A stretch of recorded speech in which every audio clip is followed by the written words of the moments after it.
What's going on, everybody? Welcome in to another episode here. Welcome in. Come on, come all. We are starting up our therapy session here after week 5. Ladies and gentlemen, welcome in. Hopefully everybody's having a good Monday so far. Everybody in the chat, welcome in. Mythic, of course, I got you on here to kind of dive into week 5 of the regular season here in the NFL and how we feel about it, what's going on, what JG has said. But first things first, man, what's up, man? How you doing? Doing pretty good. Obviously, Cardinals lost a game last night. Everyone's kind of talking about it. A lot of people have a lot of viewpoints. There's a lot of things that I'm seeing from this fan base. It is, again, divided, but that's kind of what we've been dealing with all season long. So it's very interesting. We got a lot to dive into. How are you doing? I'm good, man. We talked about this on one of our few, podcasts before. I don't know. I kind of felt like I'm going through a lot of phases of emotions in this season, right? There was the hopefulness in the beginning, and then it crashed down to reality. And I think now I'm like kind of dead inside. I don't know. I'm like, obviously I'm feeling pain, but also like, it's like, what do you expect, right? Like what happened this offseason? The Arizona Cardinals pretty much ripped this roster apart. And I'm not trying to give any excuses to the Arizona Cardinals. Like we were like 7th in cap space. So I'm not going to say here we were broke because we were one of the top 10 or top 15 teams in cap. So like, I'm going to throw that excuse out the way. This is the direction the Arizona Cardinals chose to do, right? With a new regime, we wanted to kind of have a new vision going through. So we're going to have to support it. But as of right now, I kind of feel a little dead inside. I'm not going to lie to you. Yeah, I feel you. That's the life of a Cardinals fan, man. Yeah. It's what we've been dealing with the entire time we've been alive because hasn't been many highs. They have a couple years, but then I feel like it's just always a roller coaster with the Cardinals. Like you'll have like a 2-year stretch, then you have like 8 years of misery, and then you'll get that 2-year stretch, then it's 8 years of misery, and then it's just like a cycle. That's what I'm saying. And that's one thing that I obviously kind of want it to change, but we'll see. We'll see. Well, hopefully Monty Ossenfort is going to, take us to the promised land and give us a consistent team for futures to come. So we'll see. So ladies and gentlemen, before we get started here, I want to go ahead and make sure that everybody's fully aware of the schedule moving forward here with this channel. The Big Red Pod is where me and Mythic is going to be able to come on here and obviously have a podcast type of format where we're going to basically go about, back and forth, have a therapy session, open it up. So definitely go and take a screenshot here if you guys are very interested in these type of content. So, and obviously interactive, you're right. You're able to use the chat, talk amongst each other, but let's get started here. Let's talk about week 5. I guess you want to say beatdown for the Arizona Cardinals. We ended up losing to the Cincinnati Bengals, which we both thought it was a very, very winnable game, but we ended up losing 34-20, 2 scores. And obviously the time where we were back in black, right? A lot of us were kind of excited about these new uniforms that we were shining, and especially playing at home, we still end up losing to the Cincinnati Bengals. Man, what is your initial thoughts of this game? I guess you're just kind of your post reaction to already being Monday. Man, Jamar Chase just kind of tore us apart. You kind of exposed that secondary, and I feel like it's always just one player, or especially for these last 2 games, it's just one player who is just really giving us the work. Last week, McCaffrey had 4 touchdowns, put up an all-time performance, one of his best games in the NFL. Here you go. Jamar Chase bounces back after saying he's wide effing open 24/7. He just has to get the ball. And I mean, of course, comes this week and he just does his thing. 3 touchdowns, like 196 yards and 15 receptions, like just ridiculous numbers there. And he really did expose a weak point on this team. Our secondary is atrocious. Yeah. Marco Wilson is just not cutting it for whatever reason. He's just degressed. Yeah. I just don't know what's happening. It's one of those things, and I obviously, we've been doing YouTube for quite some time, right? We've been kind of putting our feelings out here for a very long time, and I think Marco Wilson has always been one of those focal points that we've been talking about and saying things like, "Hey, man, we need to address the secondary, right? Let's not forget the secondary." And then it kind of went unnoticed. Now, obviously, with the whole firing of, Cliff and Steve Keim, it almost kind of seemed like it's an absolute another reset that we have to go through because although we already went through the ringer last year, right, with a 4-win team, now we have to go through the ringer again as Arizona Cardinal fan with a brand new regime coming in here. And, as a Cardinal fan, you can only kind of really accept the hope and thought that there's going to be better days ahead. But as of right now, we are a 1-win team, and seeing that the Arizona Cardinals are where we are at right now, a 1-4 team, man, there's no hope. There's hope. I'm sorry, there's hope. But Cardinal fans right now are as low as I've ever seen them. we're seeing a mix of emotions. We see people saying they're disappointed. We're seeing people saying, tank season. We're seeing people saying, oh, I'm not disappointed because of, the idea of we thought we're going to be worse than we were. So yes, the idea of the Cardinals, being a bad team was out there, right, in the national media. Everybody kind of said it. But being that the Cardinals are competitive and still losing games, does it hurt more for you like it does me?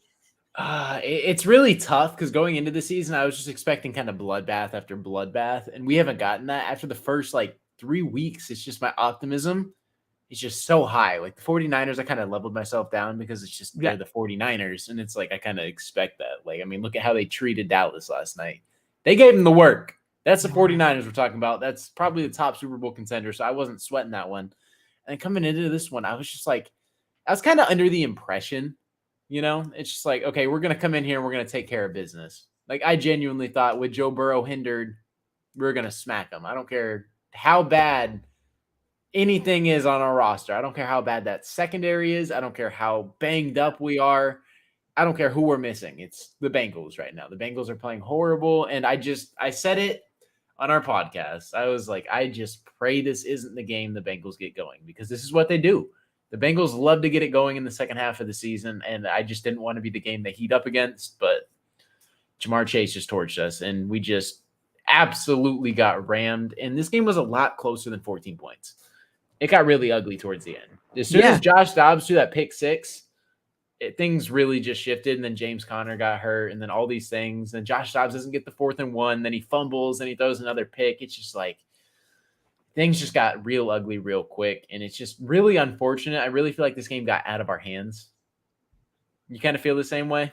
I do. No, I absolutely do. And, definitely shout out here to my guy, James here. He's basically saying I was at the game. And right when Dobbs threw that pick, the stadium was dead. And I remember tweeting this as well, because you could see it. You can see it on the TV where you saw a lot of orange, but you do see red as well. So it kind of blends in with together in terms of looking at the audience. But the moment that second pick was thrown, it just almost seemed like the life or hope of what this season can become.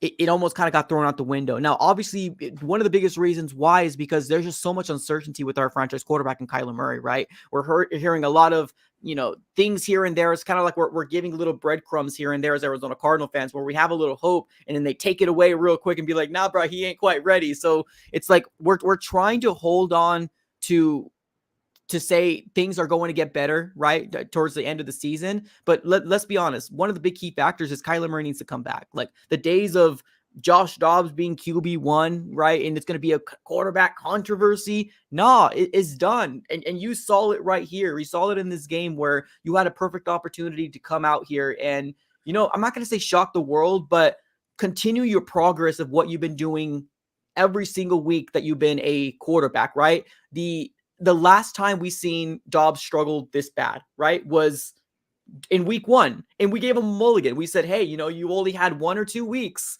because, when you got traded. So we gave you a mulligan, and he got better. And then this week came on, or actually let's dial back. The 49ers game happened, didn't have a great game, but we said it's the 49ers. And then this game come out, and we were like, your first interception was after a huge crucial stop for the defense that really, really prevented the Bengals from scoring a touchdown, because they were trying to disrespect us. They said, we are going to run this ball down your throat. And our defense went ahead and stopped them. They stuffed them. And what happened? Dobbs came on the field 2 plays in. Yes, we were backed up. I think we tried to do a QB sneak in the first game, or in the first play. In the second play, we throw a pick 6. And just momentum has shifted so badly at that very moment. So I like Dobbs. I truly do. This isn't going to be one of those this streams that we're going to be bagging on Dobbs, because I'm grateful for what he's done so far for the Cardinals. I truly am. But there's got to be a realism amongst the fan base. The Arizona Cardinals need to evaluate Kyler Murray, whether he is the quarterback for the future or not. We need to find out what Kyler Murray is going to do with his offense. It's just as simple as that. And that's one of the main reasons why I want to see him this game. So I'm sorry, not this game, this year. So let's continue to talk about this game. Let's dive right into what JG has to say. Obviously he's not happy, right? The way he's actually on the press conference talking, we hear a lot of Cardinal fans saying, why are you so mad, right? Why are you so upset? Because we expected this year to be, but if our head coach is upset, I have a right to be upset as well as a Cardinal fan. So let's dive right into what JG had to say about this game and loss against the Cincinnati Bengals. The decision to have Marco travel, because that seemed like the first time this season to be Yeah. Yeah, we and that I think it seemed like he caught a lot of balls today for a lot of yards and a lot of touchdowns. So obviously, as a defensive staff, myself being the leader of that, we didn't do enough on that side. You can't let their best player beat you, and that's what we just did. So that falls solely on me, and we can't let that happen again. So point blank, there's the game on defense. You let their best player beat you. I'm pissed off about it. It's my fault, and we got to get that cleaned up. What are your thoughts, man? I like how he takes accountability, but at the end of the day, it's not really his fault. You can only put yourself in such a position to win a football game as a head coach. If you don't have the talent on the defensive side of the ball, you're not going to win it. Marco Wilson and Cottrell Clark aren't cutting it at this point. Cottrell Clark was playing phenomenal through the first 2 or 3 games. As soon as that play took a decline and Marco Wilson had to elevate, things got really ugly. And Budda Baker being out obviously really is a hinder on the secondary. And then I'm pretty sure Jalen Thompson got banged up this game, if I'm not mistaken, right? He did. Yeah, he did. So losing your 2 best secondary players and having to rely on Marco Wilson and then Cottrell Clark, it's not going to fly, So I do like how he took accountability. It's kind of like the quarterback. You lose the game, you take accountability kind of thing. I really do like seeing that out of your head coach, and it's not like a Cliff Kingsbury type of response. I do like that, but at the end of the day, it's not your fault. Yeah. We know it's not your fault. You don't have the talent around you. You don't have the players. We're really banged up. I get it. And we're really going out there and competing, but it's just can't do anything. You genuinely cannot do anything with Marco Wilson as your CB1. Yeah, no, I agree. I think this is kind of where we're at right now. I think we shocked a lot more teams in the beginning part of the now we're still kind of in the we're still kind of in the beginning part of the season, but I think we shocked a lot more teams in terms of how competitive we can be because we aren't just going to lay down. And I think what we're starting to see now is teams actually giving us their best effort. The days of we can only get by off of, spirit, hoorah, we got this, right? We have the mentality that can only get you so far, right? You have to have talent on the NFL. And that's obvious in what the Arizona Cardinals has done this last off season with the idea of, kind of stripping down this roster. Now it's probably for the best, right? Now, as of right now, we're still kind of licking our wounds. We're still trying to get better, and we're still trying to kind of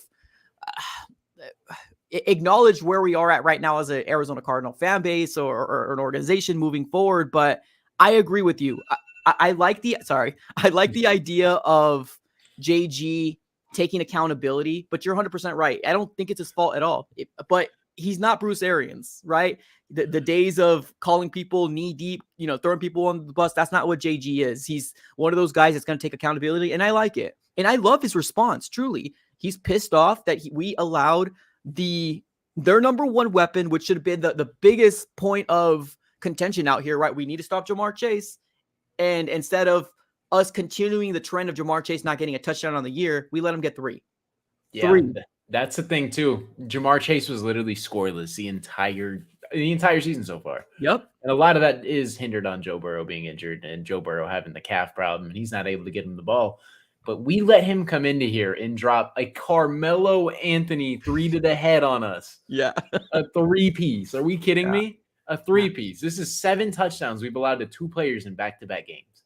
4 and 3. Like, it's just insane. 7 touchdowns from 2 players. And you just kind of sit back and you just realize, like, okay, just defensively, we are just not as talented as we thought. Like, I feel like we have solid pieces, don't get me wrong. We just, especially with everyone banged up, you're just looking at a situation going into a game. It's just like, it's just sweet. We're missing 2 of our starting defensive tackles, a couple of our outside linebackers that aren't even playing, that haven't even played all year. Like Myjai Sanders hasn't taken a single snap in the regular season. Then you got Jalen Thompson banged up. And then you got Budda Baker gone. And it's just like you just take hit after hit after hit. And it's just like you put the best product on the field that you can as a head coach. And Jonathan Gannon's doing that. But when you don't have the talent around you, it is very difficult to win games. And it's just not looking good. And I do, like we said, I do respect Jonathan Gannon coming out here and taking accountability. But can't put that one on him. I just can't. Yeah. Yeah, no, I'm to me, I'm not pissed off. I'm disappointed because this was it, man. This was your chance right here to kind of crawl back into any sort of, I'm not gonna say contention, but just being relevant. You know what I mean? That's the thing. Like our bar is so low. Do you agree with me, Mythic? Like our bar is so low as Cardinal fans right now that all we want to do is win a freaking game. Like we want to get something going to get a bright spot, at the end of the tunnel. But I mean, obviously there is still what do we got? Like 12 more games? What am I? 13? What are we at? So 5 games We gone. have 12 more games. 12 more games. Right? With 12 more games Yeah. on the season. So I mean, anything can happen. Anything could happen here for the Arizona Cardinals. But man, it's just one of those things where it's like, can we just get it done already? Like, it's very unfortunate, right? Obviously, the Arizona Cardinals end up losing by 2 scores over the weekend, and this is probably one of those situations that this is probably the low for Cardinal fans right now. This is probably the low for Cardinal fans. Let's talk about this real quick. Let's talk about Josh Dobbs' performance, if you don't mind. Let's dive into that. What are your thoughts of Josh Dobbs? I know there's a lot of chatter when we, started doing these collaborations about Josh Dobbs, being quarterback when Kyler Murray comes back and blah, blah, blah, blah. But Josh Dobbs ended off this game with 15 of 32, 166 yards, 2 touchdowns, and 2 interceptions. What are your thoughts? I'm pretty sure I came on here and I said in one of the podcasts that as soon as people start figuring out Josh Dobbs, it's going to be very ugly. And then people are going to go back to like, okay, yeah, Kyler Murray is good because Kyler Murray has how much game tape? 5 years, 4 years. He has 4 years, 5 years of game tape, and he still puts up numbers. Like there's games where it's like, okay, yeah, he didn't put up his best performance. He had 2 touchdowns, 2 picks or whatever, a touchdown and a pick. No, it's been a long time since we've seen Kyler go 15 of 32 for whatever. So Yep. That's all I'm saying. There's a lot of it's tough. I do know that like deep down, Josh Dobbs isn't supposed to come in here and he's not supposed to be the QB1. He's playing like a backup quarterback. Right. He doesn't have the arm talent that a starting quarterback has. He's not the quarterback that a starter should be. He's a very good backup. Yeah. That is his ceiling. That is his ceiling as a player, and that's just what it is. It's not a knock on Josh Dobbs. He's a backup quarterback, and that's what he is. Josh Dobbs is playing well for what he's asked to do, and he's just a backup quarterback at the end of the day. Like, I'm not knocking him for anything. It's just you need a starting quarterback, and that is Kyler Murray, and people need to kind of wake up to that. And I know a lot of people are very divided about that, but it's reality. And even if it's not Kyler, you need him to come back in and evaluate, like we've said time and time again. 100%. Yeah, it's.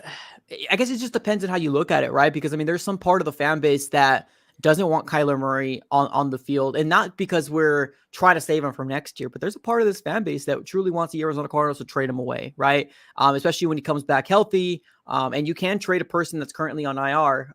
You can. I think that I saw that as a rule. So there's some part of the fan base that doesn't want Kyler anymore, and I see where like their mindset is. Obviously, I don't agree. I want Kyler Murray to at least get the opportunity to see what he can do with Drew Petzing, because I think that we can't be one of those organizations that go 3 first-round quarterbacks in a span of 6 to 7 years. Like we gotta see what sticks here. And obviously we made this big haul of a move because we believed in quarterback Kyler Murray, right? And that's one of the main reasons why Jonathan Gannon said he chose, right? He chose this organization because we had a franchise quarterback, and to not allow him to make it right or at least prove himself, I feel like we would just be going backwards. Because hear me well here, Cardinal fans, is let's be honest. A lot of people like to forget what happens the year prior, but I'm not trying to go on 3 years of being a terrible organization where we always have to say, wait for next year, right? I am tired of it. I'm absolutely super. As a Cardinal fan that has been watching for a very long time, I'm sick and tired of it because we went through the Cliff Kingsbury. We had 4 wins. I don't know how much more wins we're going to have this year, right? We're going through the first year of JG. Imagine we get rid of Kyler Murray and we have a rookie quarterback, and we got more excuses coming through saying it's his rookie year, and that's 3 years of non-competitive football that we're just giving excuse after excuse after excuse. Let's see what Kyler Murray can do. That's the best advice I can provide to you. If we want to get out of the dumpster, we got to see what this kid can do with Drew Petzing. I'm tired of being irrelevant, man. I really am. Yeah, and I really do genuinely believe that like once Kyler's playing again, opinions are going to change. And it's just what it is. And until Yeah, he steps on the field, we're just going to have to deal with it. And as an organization, as fans, as Cardinals content creators, we just kind of have to hear it. And it's just, I really do wish Kyler Murray was able to play right now because me opinions are too. going to change. Me And too. we're just kind of sitting in a position where we're waiting on him and we're waiting on the coaching staff and we're waiting for everyone to be like comfortable with him being on the field. And the fact he's not starting practice is kind of concerning because it's just like the narrative that we're hearing for the past couple weeks of Kyler Murray not being on a field and Kyler Murray might not take like a snap all season. It's just like I don't believe that's the case, but it's just always that thought in the back of your mind, and you're just like, okay, well, what if this actually does happen? And that's like the Right. plan all along. It's just like you don't know. Like I have like a 5% belief that that's the case. It's just like stored in the back of my head, like it's a possibility. I Right. just don't think it's going to happen, but it's just like it's always there. It's just lingering. And that's the problem too, right? I mean, if let's say, for example, Kyler doesn't come back until the Ravens game or a little later on. I mean, we're dealing with the situation here with Cardinal fans, and kind of being where we're at. We're a 1-4 team, right? We are who we are, right? Um, After this is the Rams. Can you imagine the Arizona Cardinals trying to take down that rookie Puka and Cooper Cup? Like, Oh my. I kind of oh, that hurts my heart even thinking about you Puka know what I mean? and Cup. And it's not like and the thing is, it's just like people like it's tough when you have Puka Naku and you don't really know what you're getting, right? And he's just like, maybe he's gonna fall off eventually. The fall off is gonna be there. Okay, you know what? When Cooper comes back, he's not gonna get his target. He finished with 7 receptions for like 70 something yards with That's with Cooper Cooper Cup Cup playing. back. That's crazy. Like, what are we dealing with? And of course, like it's just you can't have one weapon. You gotta have two, like Yeah. elite weapons. And even if Puka Naku's not elite, just the way he's playing this season is elite. So it sucks because our corners are our downfall. And here we are. It's just like, okay, yeah, go cover two of the most dominant receivers. The guy who won the Triple Crown, the best rookie we've seen in a long, long time. Yeah. No, 100%. And it's just it sucks, man. Because after them, you got Lockett and DK with the Seahawks. And then you got the Ravens, which obviously, I mean, they don't have the best wide receiving core, but you know, Lamar Jackson, I'm not going to count him out. He's playing a really good season. I think he just lost over the weekend, but I mean, that's not. I think that's a tribute to the wide receiver weapons. Did you watch the game? A little bit. It was I on. It was on the TV. It's just one of those things. I was focusing more on my fantasy team. Lamar, I felt so bad for Lamar Yeah, Jackson, everybody was dude. dropping stuff. I think it was like I was watching the game and I was like just talking to one of my boys and I was like watching it and I was just casually sitting there like, wow, I can't believe he dropped that. Wow, I Yeah, can't believe he dropped that. And there was a wide open touchdown. Can't yeah. believe he dropped it. Nelson Aguilar over the shoulder dropped it. I'm like, wow, poor Lamar, dude. He's that game was something else. And you got Matt Canada over here as the offensive coordinator for the Steelers, and then game-winning touchdown doesn't even celebrate. It's just that game was something else. If you watched that Yeah. game over the weekend, that was something. No, I 100% agree. For this, let's continue to talk about this Cardinals versus Cincinnati game here real quick. Let's talk about Marquise Hollywood Brown. Obviously, that's been a big focal point that we've been talking about, kind of moving, through this horrible season so far. But we've been talking about Marquise with the idea of him getting traded. There's those rumors that kind of went through. He actually got involved right now. He was 4 receptions, 61 yards with 1 touchdown. Do you still think he is number 2 wide receiver or 1 wide receiver? What are your thoughts? I still have him at number 2. I don't really think I'm going to change my mind. He's in a wide receiver 1 position, expected to make wide receiver 1 plays. I feel like he's just a wide receiver 2 playing in a wide receiver 1 spot with wide receiver 1 targets. And although he finished like 4 receptions, 60 something yards and a touchdown. Yep. Yeah. He's expected to kind of do those things right now. I feel like he's more suited as a wide receiver 2. I feel like you'll get the most out of him if you were able to stick like a legit wide receiver 1 across from him. He's going to be more productive. Yeah, I agree with that. And I guess that kind of segues us over to the other topic I wanted to talk about. Why in the living heck was Michael Wilson not targeted until like the fourth quarter? Fourth quarter.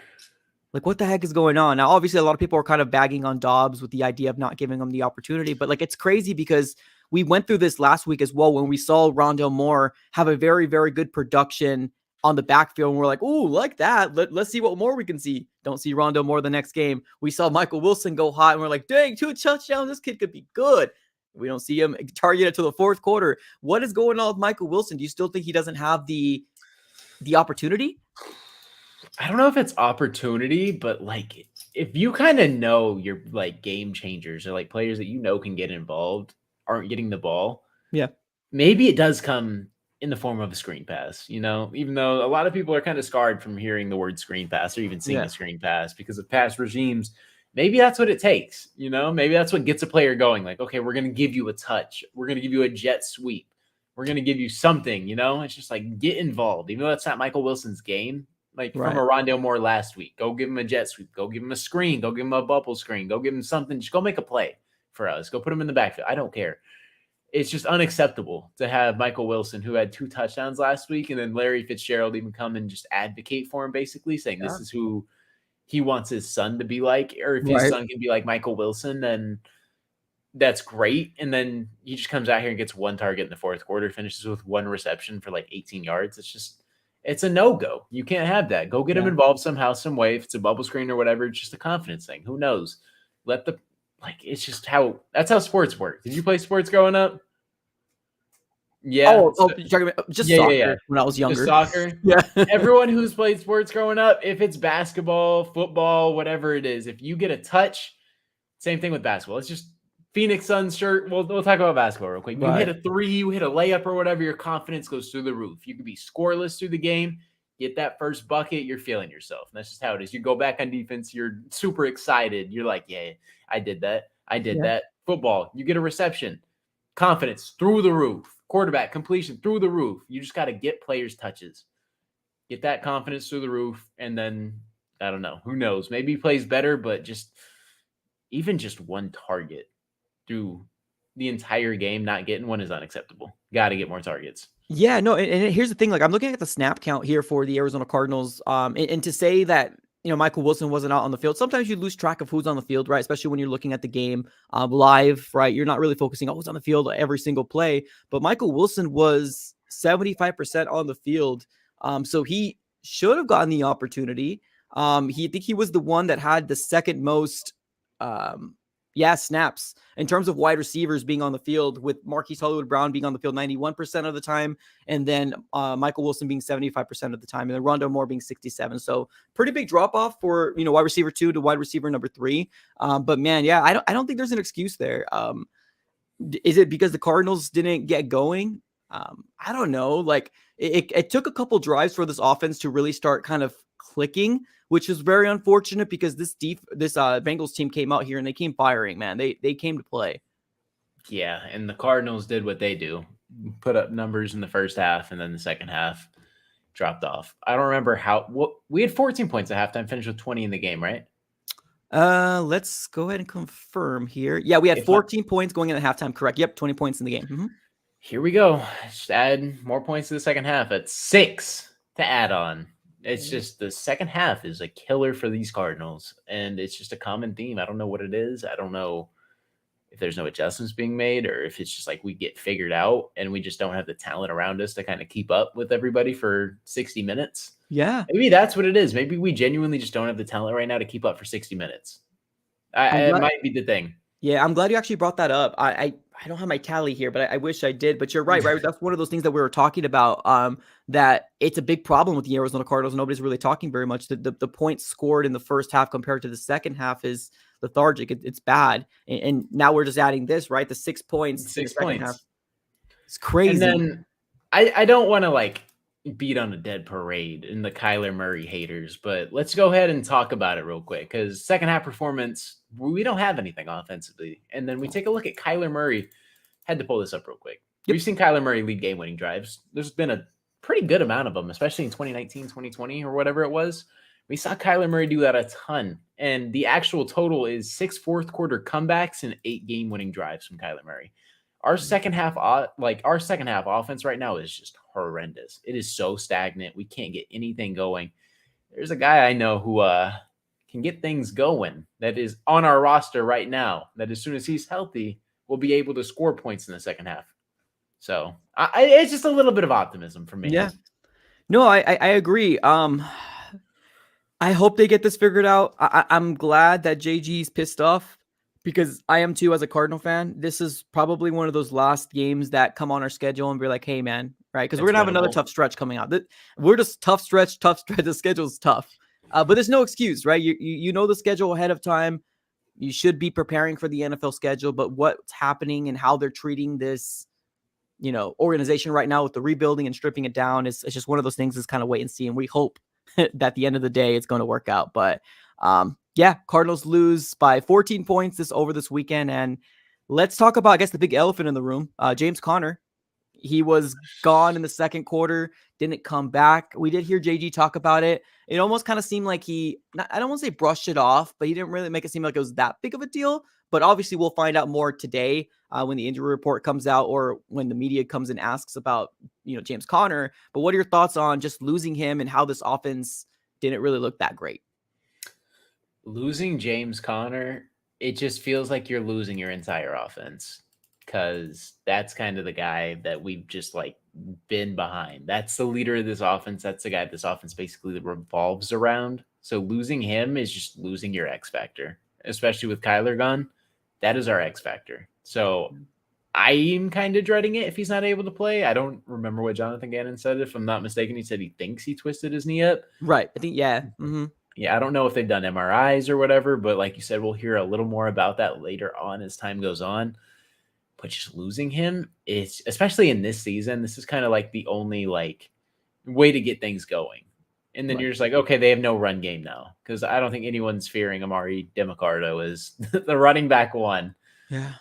So it's just a very unfortunate situation. I'm assuming you feel the same. Yeah, no, I agree. I mean, Amaro Mercado, thankfully he got a touchdown to make it a little closer, right? I think he's got 10 carries, 45 yards, average 4.5 yards. A pop. Yeah, a pop. But like going into this game, the announcers even said that the Bengals aren't one to be the best at stopping the run.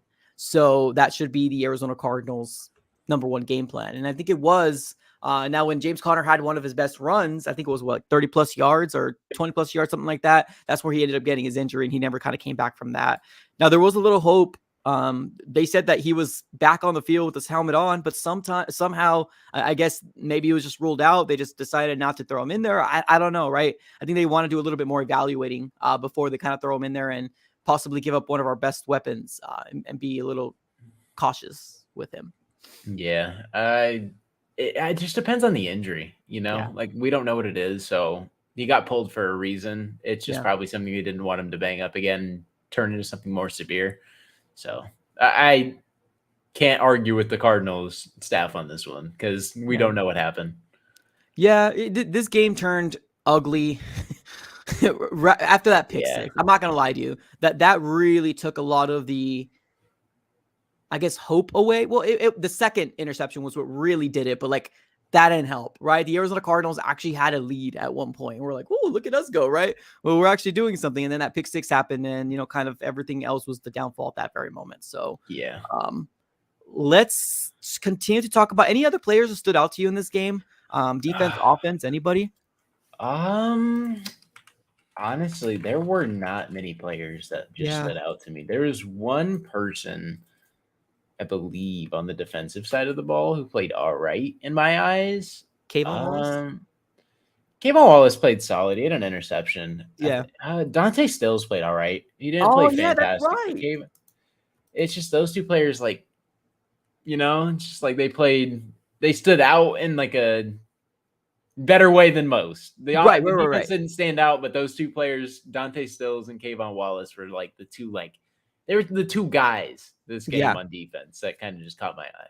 Unfortunately, their production is overshadowed by the results. 100% agree with you. I think that's actually something to be said here in terms of, I guess, if we want to talk about anti-positivity, is the fact that the Arizona Cardinals draft class is already freaking showing up.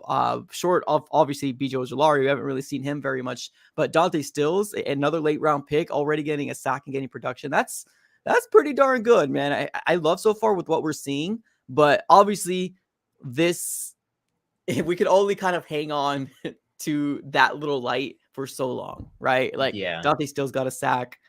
We got Keitrell Clark getting starter reps, but he's getting burnt like burnt toast, as well as Marco Wilson. But we're starting to see these guys produce in year one. And I think that's kind of what we want to see as Cardinal fans. So I definitely agree. This draft class has the potential to be something crazy. And whenever Garrett Williams comes back, I have been so high on Garrett Williams. Me I just too. can't wait. Can't wait. Yeah, me too. I'm excited about it. We'll see what happens. We did see Hamilton come out, which we haven't really seen him all year long, but he got hurt and he ended up coming back. But I don't think it was really anything to. Obviously, thanks for his grit, right? Thanks for his toughness for coming back and battling it out, especially if it was an injury that could have held somebody else out. And where we are in the season, I don't blame anybody for sitting out, but Yeah. yeah, I guess thanks for coming and playing for SOS. We need help. Right? Anybody, somebody, come save us. Just literally just the Batman logo in the air right now. We need some help. We do. Yeah, that's a good way to describe it. Batman signal in the air mask. Exactly what we need. All right. Well, obviously this draft coming in, what happened after this weekend is kind of not telling, but an update to let you guys know and where we are where we are at right now as an organization. Right now we are picking 6th in the 2024 NFL draft, which is our pick. And then we're picking 9th with the Houston pick as well. So we're finding ourselves in the 6th pick as well as the 9th pick. And I think we can get ourselves a solid player, maybe a cornerback and maybe some defensive line interior help, or maybe hell, even offensive lineman. Because I don't know what's going to happen with DJ Humphries. I don't know. I feel like it's crazy enough because I think DJ Humphries could actually get us a nice little haul. I don't know what that just entitles, but I feel like DJ Humphries, especially left tackles in this league, go for a lot. And then you would just move Paris to left? Probably. And if there's struggles there, you move him back to right, or you just kind of like see where he's comfortable at because he's playing right tackle phenomenally for a rookie. So it's just you kind of have that discussion like, okay, do you want to move back to left? Do you want to give that a go? Are you more comfortable there? Or like, what's the move? What do you want to do? But I feel like we can get a haul for DJ. I really do. Yeah? Tackles are so premier this league. Yeah, no, that's true. That's a good point. I think honestly, we're gonna have these next 2 weeks, and I know there's gonna be rumors coming out. I've already, in the beginning of the chat when we first started this, I saw people saying the Arizona Cardinals will start, getting people. I don't think the Arizona Cardinals are in any position to start being buyers in this trade. This trade deadline, but definitely sellers, right? Yeah. You see yourself, the Arizona Cardinals being sellers? I do. And I don't want to move off a ton of names, but there's names I would just put on the block and kind of just gauge the market. Obviously, I'm not moving off anybody just to move off. I feel like you put Zach Ertz up there. I do like having Zach Ertz, like the idea of having Zach Ertz around for the long term, but it's just like after maybe next year, you kind of have to be in the backup role and you kind of understand we're rebuilding. So it's like you have that conversation with him just like as a player, like, okay, we know you're on the backside of your career. Do you want to go compete? You cool rebuilding. So it's just kind of his choice at this point. Like, where we are. We have a young tight end. So if he wants to go compete, he's on the trade block. Super, super simple in my eyes. I love Zach Ertz and I love the things he does for the community. But if he wants to go win, you go do right by Zach Ertz. And then DJ Humphries, that's another name. Put him on the trade market. Just see what you can get. You're not moving off DJ Humphries just to move off DJ Humphries. Right. So definitely still a solid piece. I mean, I guess I'm saying solid lightly, right? Obviously, we've seen some struggles but like left tackles don't grow on trees. That's kind of what I'm saying. It's so hit or miss, and we can do with a lot worse. So that's another name is DJ Humphries, and then people are saying trade Marco Wilson. The market's not there. I promise you that market doesn't exist. We probably would give a pickup just to get rid of him. Rid off that. That's not somebody. And then I guess I don't want to trade Hollywood, but I guess you just put him on the trade block and see what you can get. And if anything like blows you away, then it's just like, okay, maybe consider it. I'm not pulling the trigger on anything stupid. And then I don't want to say put Buddha up there. I really don't, but just see what you can get. No one's safe at the end of the day. In my eyes, there's no one safe. And you just kind of got to see what you can get. And maybe Buddha's a name because he did request a trade that you just kind of gauge the market. Yeah. and you just see what you can get. And it's just one of those players where it's like, okay, cool. Like you throw LeBron James on the trade market, you just see what you can get. Like, okay, cool. That's interesting. Shut that down real quick. It's just, why not? You know? Yeah, no, 100% agree. I like the names that you're throwing out there. Obviously, I'm very hesitant on Buddha, but like right now, this might be his highest value. If he wants to get himself a Super Bowl, honestly, it's his decision. I know he's been very active on Twitter and, saying things like, oh, here we come, right? Like, almost there, right? 1 week closer. And he's getting, Cardinal fans all pumped up. But Cardinal fans, man, they're a lot of them have lost hope. A lot of them are Yeah. either checked out or it's just kind of playing the I told you so game right now, where it's like, I told you, right, we were going to be a terrible team. God forbid I had hope. I'm sorry. God forbid I had hope Right. that I wanted my team to win. I'm sorry. Sheesh. Like, do you know how hard But it's been, like rooting for this team? Like, yeah, you've been through it too. This team is so hard to root for, just it because is. it's just like I'm telling you, it's the roller coaster. It is such a real thing. When we had that 2015 run, as soon as Bruce Arians came in, we were good. As soon as he left, we were bad. And it's just this roller coaster thing. Cliff, we were bad for the first couple of years, had those 2 years, and we're back to it. It's just so weird. And the Super Yeah. Bowl run, we weren't even supposed to be good. We finished with 9 wins on that season. And then Kurt Warner leaves, and look at where we are. We're in the Kevin Cobb, John Skelton, blah, blah, blah. It's just this roller coaster of emotions. And here we are stuck in that rebuild, and we're just praying that Monty and Jonathan Gannon are the two to get us out. Yeah, I mean, that's kind of where we are. And that's what it comes down to here, right? I mean, that's just kind of where we are at right now as an organization. But I mean, I guess that's what's really telling here, right? With the trade rumors that we're hearing right now, like, what if you can get a haul for Kyler Murray, right? And I know me and you are very hesitant, so I want to be very, very clear here on the idea of me and Mythic do not want to move off of Kyler Murray. But we've talked about this for weeks now, that the fact of what if the Arizona Cardinals are a 1-5, 1-6, 1-7 team? What are we expecting Kyler Murray to do? Come out here, right? To get absolutely ridiculed and absolutely, his head chopped off by these fans that already want him gone, when obviously we can't win to save our lives. Now, obviously, a franchise quarterback will elevate people, right? That's his job to do so. But to say we are a 1-6 team, 1-7 team, go get us some wins, Kyler Murray. Like, there's got to be a level of, not mental, but a level of like, you got to get yourself out of that mental state of like, damn, are we really gonna be able to get ourselves out of this hole? Probably not. Yeah, no shot. And I feel bad because it's such a lose-lose situation unless you play elite. Like, it's elite level football where you're getting ridiculed one way or the other. And it's a very unfortunate situation because you can put up 28 points a game and you could play good in the second half. And if you're still losing games and you're already 1-5, every loss is going to hurt more going forward than it would have for the first 5. Yeah. Because now we showed we had potential. If we didn't show the potential, Kyler Murray wouldn't have this problem. Now that's the problem. Now we showed he had potential. Yep. And now it's the worst case scenario for this man. Coming off an ACL tear, it's okay, cool, Kyler. Go play elite football. You got a contract, and the contract doesn't help either. Don't even get me started. You got a contract. You got the potential that we showed. And it's like, Kyler, come win us a game. Oh, my God, you didn't win us a game. How dare you? You're not allowed to lose. You're not allowed to lose. This is a team that's supposed to be awful. We showed potential. We're all banged up now. It's like you're playing with a banged-up roster.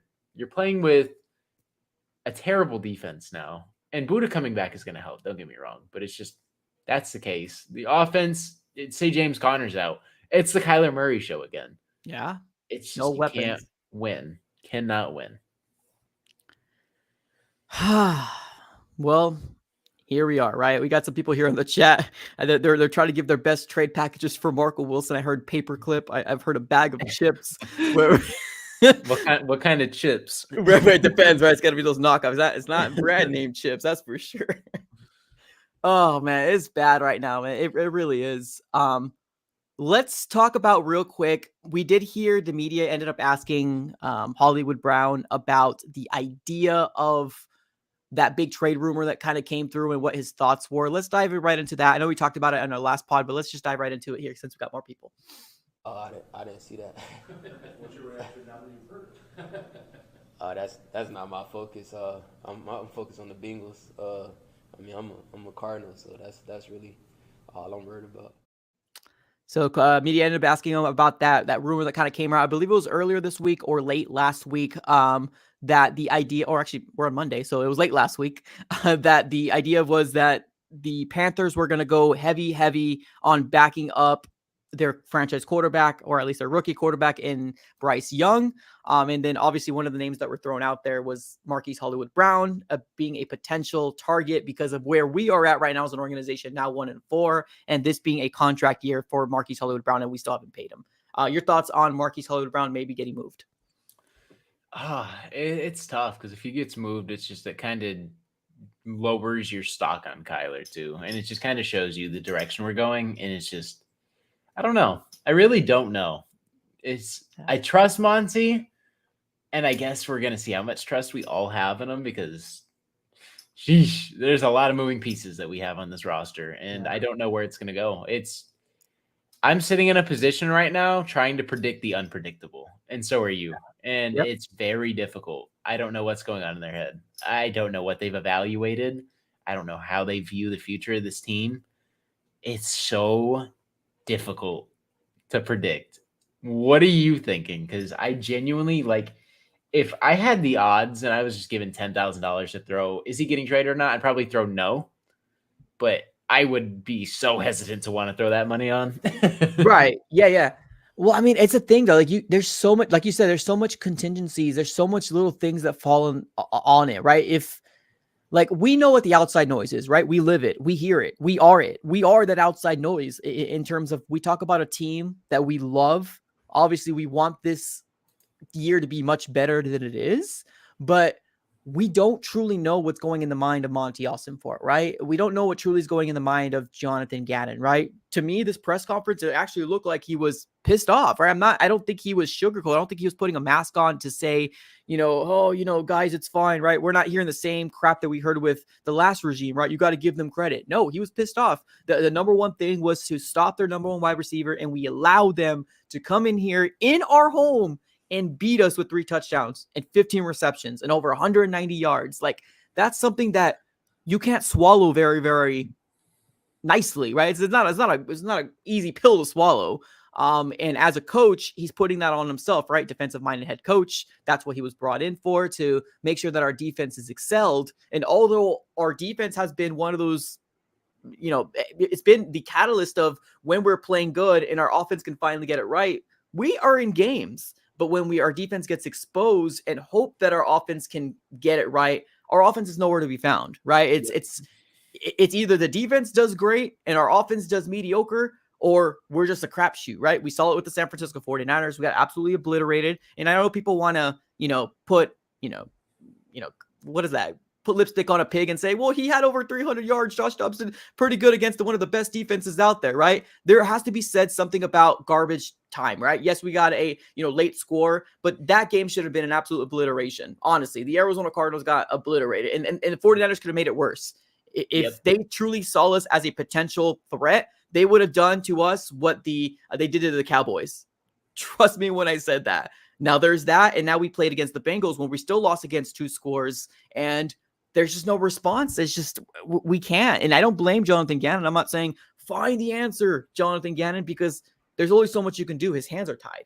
Yeah, he really is. And you know what I kind of noticed about this team, like our Cardinals team? We are not playing complimentary football. We're not. Nope. We're not. It's the defense gets some stops and then the offense shuts down. The offense heats up, the defense shuts down. And it's a lot of just the defense can only do so much. The defense can come in here, and if the defense isn't playing elite, then the game's over. If the defense isn't playing elite, this game's over. And that's just kind of how it is. We have a backup quarterback playing football. That's just what it is. Very unfortunate, but we're not playing complimentary football. We're not playing together. It's one unit doing it staying at a time. And it's mainly the defense. Yeah, I agree. And like we said a little earlier, somebody in the chat says Marco Wilson's been traded for a half bag of chips and a McDonald's fry. Just a fry, not French fries, just a fry. All right. Well, yeah, I mean, that's kind of where we're at right now, right? We are a bunch of no names. Let's be honest. I think we were given the flowers to where flowers was due, right? We said, Jonathan Gannon, you've come in here and you gave us a culture shock. more than a culture change. Here are your flowers. But at the end of the day, you need talent, right? There's not going to be any any team out there that's going to be able to wield their team to get into the playoffs, winning a division, winning a Super Bowl with a bunch of no names, right? This isn't a Hollywood movie, right? This isn't Rudy out here or Little Giants are out here, right? That there's a miraculous story. No, you're going to get beat down. This is the real world. This is, you have the talent or you don't. And the Arizona Cardinals have talent in little spots, but we got so many holes that need to be addressed. Literally, Mythic, in this year's coming draft, we can pick up to 5 different positions. And I think all of us will be like, okay, I see you, Monty. You know what I mean? Because we have so many holes. It's crazy how bad this how bad this roster has, got stripped down, because obviously it's in the eyes in the first year of GM Monty Alstonford. So I'm not putting blame on them, but how bad this roster needs a facelift. It's crazy how bad it is. And now I get it. Now I understand what the national media said in terms of the disrespect, because we deserve it. We do. We really do. And that just we're kind of sitting here with Steve Keim's struggles of not being able to draft and a lot of players not being retained. You lose Byron Murphy, you lose Zach Allen. You don't want to pay big money for mid players. That's just what it is. You don't want to spend whatever the heck the Broncos spent on Zach Allen. I would have been okay spending it on Byron Murphy, but we're not in a position to go throw a bag at Byron Murphy. Yeah. You know what I'm saying? So it's just you kind of got to watch these guys go to other places. And a lot of these draft fails are hurting us. And this is kind of just this is the proper step of just cleaning house. Just get rid of all of that, build up your cap. We're building a football team in the eyes of Monty. This is his football team now. It's not Steve Keim's. He just kind of wanted to get rid of what he had to get rid of, rebuild. This is a legit rebuild. And who knows how long we're going to have to be. But this football team, I promise you, in 2 to 3 years, 4 years, is going to look a lot better. That is a long time. I don't even want to sit here and think about that, but that's kind of where we're at. And it sucks because it's 2 to 3 years and we're going to have to keep building it out. Well, here's the question for you, Mythic, right? In your mind, because obviously, you do believe that, 2, 3, 4 years, then why keep Kyler? Yeah. Why keep him? It's so tough. That's, you know what I mean? Yeah. And that's where it becomes a legit thing. Is just they wiped this roster, and it's the Kyler Murray saga is very true. And that's why I said there's that 5% in the back of my head where he'll not play. I think he'll play, but get evaluated. And then you have Monty showing up to the ASU Colorado game, or not ASU Colorado, ASU USC game. And it's just, he's doing his job. Yeah. We saw Steve Keim or whoever it was or we heard that they were doing scouting on Kyler Murray. And we're just there's no way. Yes, there's just no way. And it's just the same cycle. And I can't sit here and rule out, because that is definitely a possibility. Definitely a possibility. I think Kyler still plays. And in my eyes, Kyler Murray is still a legit a quarterback you can contend with. Maybe in the eyes, it's going to be so weird sitting here if next year Caleb Williams is our quarterback. It's just so weird. You tell me this, Mythic. You tell me this right here, right? Let me paint this picture for you. Kyler Murray, is he better than Zach Wilson? Yes. Obviously I know the Jets are completely tied up in Aaron Rodgers. I get it. I'm right there with you. Yeah. But I'm not saying the Jets are trading for Kyler. I know there was a rumor out there saying that, well, I guess it really wasn't a rumor, but there was a lot of Jets media outlets were trying to look for a replacement for Zach Wilson. So that's kind of where it all stands from. But there has to be multiple teams chomping at the bit to possibly get a Kyler Murray, right? Because this kid can ball, right? Yep. The biggest knock on Kyler Murray is that grumpy cat, right? Doesn't like to be, or what national people saying, doesn't want to be coached or uncoachable, right? That's the biggest knock, right? But you got to go ahead and also say Cliff Kingsbury was not fitted to be an NFL head coach. Absolutely. And I'm kind of just thinking off the top of my head what teams would even take that on. I only have one. Who? The Minnesota Vikings. Oh, snap. And I kind of want to go in depth a little bit and kind of explain that, because the Vikings currently sit at a record of 1-4. Yep. Kirk Cousins He's just not the long-term answer. They have no long-term solution at quarterback. I believe this is Kirk Cousins' last year. I He's a believe you're free right. agent. So let's just say going into the offseason, Justin Jefferson is not locked up. Yeah. How bad do they want to retain Justin Jefferson, who does have a fantastic relationship with Kyler? We saw in the preseason game they dapped each other up, and then everyone wants Justin Jefferson in Arizona. Well, maybe it's flipped. We're getting the opposite. Maybe it's flipped. Like, I might have to clip this going back in 6 months and be like, okay, I predicted it. Because Yeah. this is the one team that I can see trading for Kyler Murray because they need a quarterback. They don't have a long-term solution. Kirk Cousins is probably gone after this year. Justin Jefferson's not locked up. How bad do you want to retain the best wide receiver in the league? Yeah. Do you want to go to straight poverty, or do you want to go make a move to be contending? And if the Cardinals are genuinely like, you know what? Guess what? We need to go make a move. And the Vikings go ahead and trade for Kyler. I can see that happening. And Well, I can't see another team, maybe like the Falcons, Yeah. maybe, but like those are the only two. Like genuinely, those are the only two that I see fit, or they just like don't have other ties. Because if you could just like throw Kyler Murray onto a team, like with no cap space, no nothing, and just like the world of the NFL working, then shoot, there's other teams out there. But just in terms of like realism, I see fit too, and one of them is just at the top for me. I agree. I've seen people in the chat here saying the Patriots. Well, the Patriots right now are kind of going through their own issues. The Vikings should be better than their record says. Let's be honest here, Yes. right? They have the weapons. They have a good team. It's just they're not able to get those wins. Like that's They the can't problem. stop anybody. They can't stop anybody. It's just so offensive heavy, and it's not Kirk Cousins' fault. It's really not. Kirk Cousins is putting up phenomenal numbers. Yep. Not his fault. I promise you. It's just I can deep dive on the Vikings all day long. The Vikings are easily better than 1-4. And Oh yeah, 100%. But yeah, you're asking a fan base as crucial or as involved as the Viking fan base to say, let's keep rolling with Kirk Cousins. You do something like that, like trade for a talented player like Kyler Murray, that is going to completely bring excitement. Trust me. All these jokes of Call of Duty, this, all this, it's still going to be there. But imagine that with that team. Ooh, that's crazy. I didn't even think of the Vikings. That's good.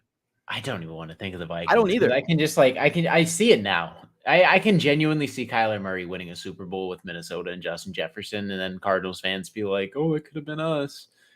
You're the same people complaining that this guy is just a little Call of Duty midget gamer, and like I just see the narratives. Like it's just like true. I see the talent, and I can see like why people get upset with Kyler. Like I genuinely do, and it's just he's so easy to pick on.